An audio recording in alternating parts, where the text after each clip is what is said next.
Pertama kalinya gue pakai kursi office setelah sekian lama gue pakai gaming chair, itu memang beda rasanya. Jauh banget rasanya dibanding gue pakai kursi gaming. Tapi apakah artinya office chair itu tiernya di atas kursi game? Kayaknya enggak juga sih. Tier tertinggi ya kayaknya tergantung harga gitu. Biasanya kan ada harga, ada kualitas kan. Tapi kursi yang satu ini menurut gua berada di sweet spot buat lu consider ganti kursi lama lu ke kursi yang baru, yang bisa bikin lu lebih produktif lagi. Yaitu kursi yang gue pakai sekarang adalah kursi office-nya dari Fantech seri Ocha 259. Jadi ini emang kursi yang udah launching lama, hampir setahun, dan emang salah satu kursi rekomendasi kalau lu cek di online store sekarang juga. Ya maka dari itu gue juga tertarik cobain sama kursi Fantech. Tapi sebelum gue bahas enaknya si kursi ini, mending langsung aja gue bahas kekurangan setelah gue pindah dari kursi gaming gue sebelumnya. Yang sebenarnya bukan kekurangan sih, ya namanya kursi kerja ya, kursi office gitu. Kayak dibuat gak senyantai kursi gaming. Kayak kursi gaming gue tuh ya bisa bikin gue PW nggak ngapa-ngapain di kursi gitu ya, sebatas senderan di tangan senderan tangan kepala aja gitu ya, buat tegangin badan sekarang tuh sulit gitu karena ya kursinya udah didesain nggak bikin lu gampang capek. Dan kalau tangan gue mau regang ke belakang kayak bingung gitu mau masuk kemana nih tangan gue nih, udah nggak bisa gitu ya. Jadi emang posisi enaknya itu ya pas di posisi produktif gitu cuy, agak nyebelin tapi ya nggak heran juga sih. Nah spesifik yang gue kangenin dari kursi gaming gue sebelumnya nih ya, yaitu di bagian armrestnya sekarang, yaitu untuk si Ocha 259 ini belum full feature, cuma buat naik turun aja, belum 4D movement ya. Untung dia posisinya itu nggak sempit, jadi kalau kaki gue lagi di atas lagi duduk sila nggak nabrak armrestnya. Ini oke lah. Sekarang kita bahas dari kursi secara generalnya ya. Yang menurut gue sih untuk di kelas yang belum sampai 2 juta ini udah bagus penawaran fiturnya dan kualitasnya. Pertama dari leg frame-nya udah besi, cukup kuat, dan udah gue pakai beberapa waktu, nggak ada hal aneh, nggak ada nyit-nyit, nggak ada ngek-ngok gitu ya. Ditambah untuk area lasnya juga udah dikasih cover lagi, so secara estetik ini udah kelihatan mahal ya. Caster ataupun rodanya pun juga halus, nggak berisik buat gue pakai, apalagi di bawah gue pakainya alas ubin, jadi nggak ganggu punya. Naik ke atas untuk mekanismenya pun juga oke lah. Gue suka dia itu sistemnya push down semua untuk tuas-tuasnya.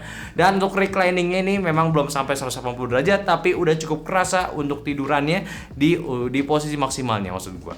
Dan sejauh ini pun kuat ya buat nopang badan gue di bobot 80 kg pas lagi mode rebahannya. Terus untuk naik turunnya bisa di sekitaran 10 cm dari paling rendah ke tingginya. Dan untuk mekanismenya juga smooth ya, gak patah-patah atau keras kalau digunain. Ya udah kerasa lah, spending 2 juta dapat kualitas yang bagus. Sekarang buat kenyamanannya, yaitu dari jok kursinya ini pakai busa lapis fabric punya, yang buat gua duduk di sini sih udah nyaman. Nyaman banget, dan tentu fabric itu bahan yang breathable, bisa bernafas. Jadi kursinya nggak ngikut panas kalau di kondisi ruangannya itu nggak dingin.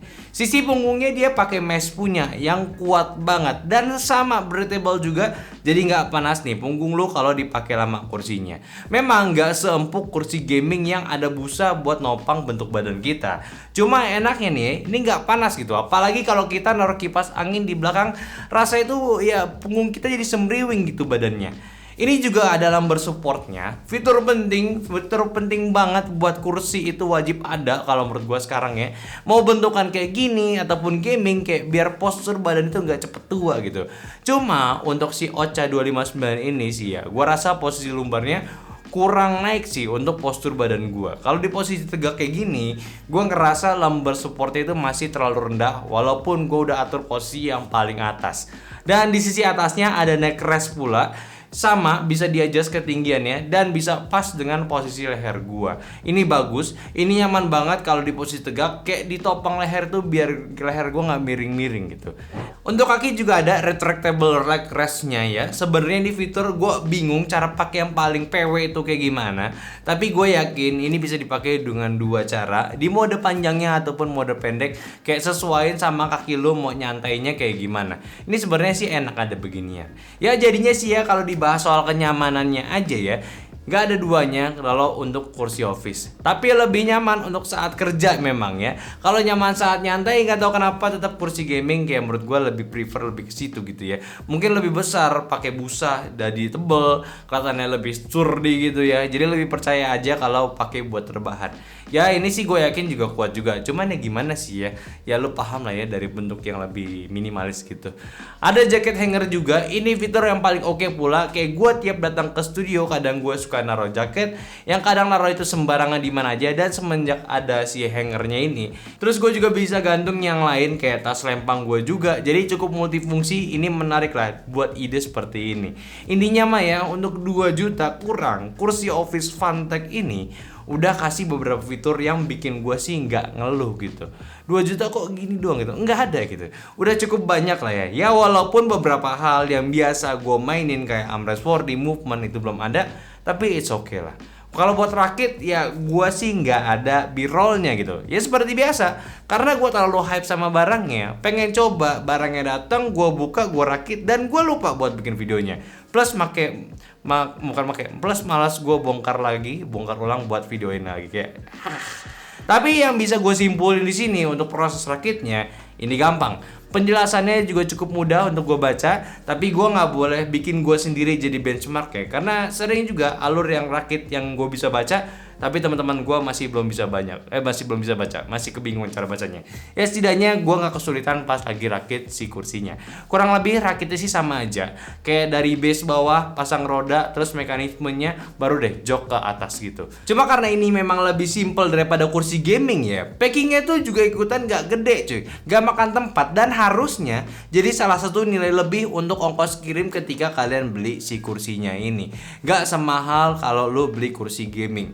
Itu juga jadi consider besar gua kalau misalkan beli furniture online cuy. Ongkirnya coy, barang sih nggak berat, tapi karena packingnya gede, kehitung dimensinya gede gitu. Jadi ya lumayan lah ongkirnya. Ya walaupun kalau lu beli di toko resminya Funtech sih udah nggak susah sih buat hitung-hitungan ongkir ya. Gua udah cek barusan. Tapi jadi lumayan kalau misalkan lu beli di toko gear gaming yang jual kursi ataupun furniture lainnya gitu, bukan di toko resminya si Funtech. Ini jadi nice banget. Dan untuk produk ini pun jujur, walaupun gua nggak diberi kenyamanan yang sama ataupun lebih daripada kursi gaming yang gua pakai sebelumnya, tapi kursi ini bisa memberikan kelebihan gua saat gua lagi serius mengerjakan hal produktif. Mostly ya kenyamanan juga sih ya, tapi ya bentuknya beda gitu loh. Dari postur yang lebih ergonomis, tegak, gua cukup enak ya, kayak buat lu bisa tegak tapi tetap nyaman gitu loh. Intinya sih gitu. Kalau Funtech punya kursi baru ya tolong kirim aja ke kita, gue pengen nyobain gitu ya. Ya enggak juga sih benar. Intinya sih ya gue paham kenapa orang-orang sekarang tuh lebih ngutamain kursi office dibanding kursi gamingnya. Dari segi kenyamanan yang diberikan berbeda, dan dengan bentuk kursi yang mesh bisa memberikan hawa yang lebih breathable, nggak cepet gerah, rakitnya simple. Sama satu sih yang sampai sekarang gue belum mention, itu stylenya itu cocok buat setup kerja minimalis. Ya ini sih salah satu poin lu di mana ya pada beli kursi yang kayak office punya, biar stylenya oke juga sama setup minimalis kalian. Ya udahlah ya, kalau kalian mau cari kursi yang cocok buat dipakai kerja, nggak rame RGB ataupun nggak rame mode gaming, kursi office aja. Kalau lo mau gaming ya kursi gaming juga ada, udah jelas gitu kerasa bedanya. Dan Funtech ini oke lah kalau buat direkomendasiin. Oke, mungkin aja dulu pembahasan gue dari kursi office-nya si Ocha 259. Tolong bantu share juga video ini ke teman-teman kalian lagi butuh kursi office baru ya, karena gue rasa kalian udah pada punya gitu ya kursinya sini, karena ini udah lama juga. Jangan lupa kasih pendapat dari kolom komentar sama like video ini kalau kalian suka, dan follow semua sosial media kita yang ada di Instagram, TikTok, Facebook, dan Discord yang semua linknya ada di deskripsi. Dan terakhir, sampai jumpa di video nyantai selanjutnya. Bye bye.